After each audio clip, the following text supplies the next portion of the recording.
Friends, मेरा नाम है राहुल सांकला और मैं जीपीसी पाली गवर्नमेंट पॉलिटेक्निकल कॉलेज पाली में सेकेंड ईयर इलेक्ट्रिकल का स्टूडेंट हूँ।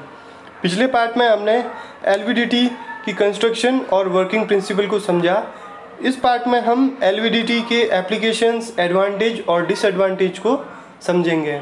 इससे पहले हम एलवीडीटी में डिस्प्लेसमेंट को मेजर करना सीखते हैं।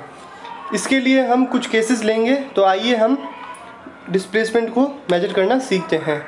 जैसा कि आप एलवीडीटी का सर्किट डायग्राम देख रहे हैं, इसमें प्राइमरी वाइंडिंग को एसी सोर्स से जोड़ा गया है तथा सेकेंडरी वाइंडिंग को सीरीज अपोजिशन में जोड़ा गया है तथा सॉफ्ट आयरन कोर को बीच में रखा गया है। केस फर्स्ट, जब कोर नल पोजीशन पर होता है। नल पोजीशन क्या होता है, आइए जानते हैं। नल पोजीशन शून्य बिंदु होता है। इस स्थिति को एलवीडीटी की संतुलन की स्थिति कहते हैं। इस स्थिति में सेकेंडरी वाइंडिंग में ES1 = ES2 होता है। इसीलिए आउटपुट वोल्टेज E0 का मान 0 यानी कि 0 प्राप्त होता है। केस सेकंड, जब कोर को लेफ्ट में घुमाते हैं तो सेकेंडरी वाइंडिंग S1 में फ्लक्स लिंकेज S2 के मुकाबले ज़्यादा होते हैं। अर्थात कोर में फ्लक्स जनरेट होते हैं तथा जब कोर को लेफ्ट में ले जाया जाता है तो सेकेंडरी वाइंडिंग S1 में फ्लक्स लिंकेज ज़्यादा होते हैं, जो कि S2 के मुकाबले ज़्यादा होते हैं। वह हमें ES1 > ES2 प्राप्त होता है तथा net voltage E0 = ES1 - ES2 प्राप्त होता है। इसी तरह केस थर्ड, हम कोर को वापस नल पोजीशन में लाते हैं तथा इसके बाद जब हम कोर को राइट में घुमाते हैं तो सेकेंडरी वाइंडिंग S2 में फ्लक्स लिंकेज S1 के मुकाबले ज़्यादा होंगे। इस स्थिति में ES2 > ES1 होता है और net voltage E0 = ES2 - ES1 प्राप्त होता है।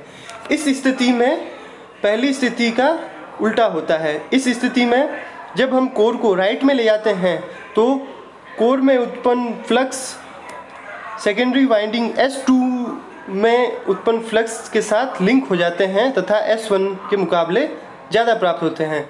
इस प्रकार हम डिस्प्लेसमेंट को मेजर करना सीख सकते हैं। अब हम एलवीडीटी के एप्लीकेशंस के बारे में जानते हैं।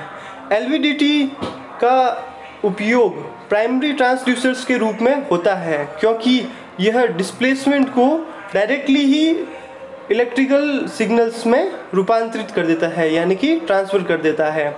एलवीडीटी का उपयोग सेकेंडरी ट्रांसड्यूसर्स के रूप में फोर्स, प्रेशर, मास आदि को मेजर करने के लिए भी किया जाता है। यह एलवीडीटी का उपयोग। अब एलवीडीटी के एडवांटेज के बारे में जानते हैं। एलवीडीटी में हाई आउटपुट प्राप्त होता है।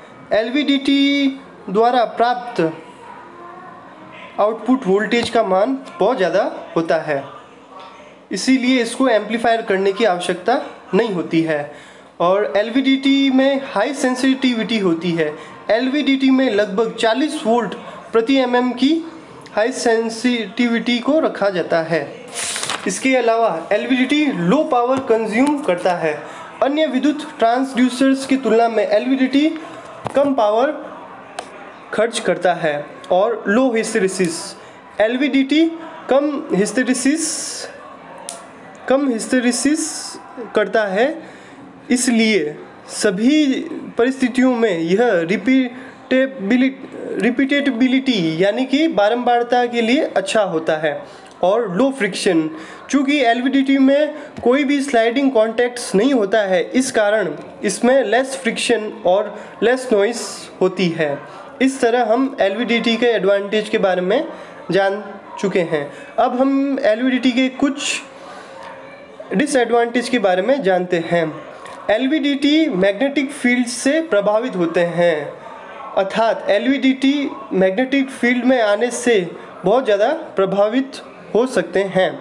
और एलवीडीटी में वाइब्रेशंस से भी प्रभावित होते हैं, यानी कि वाइब्रेशंस के कारण भी एलवीडीटी कई बार प्रभावित हो सकते हैं।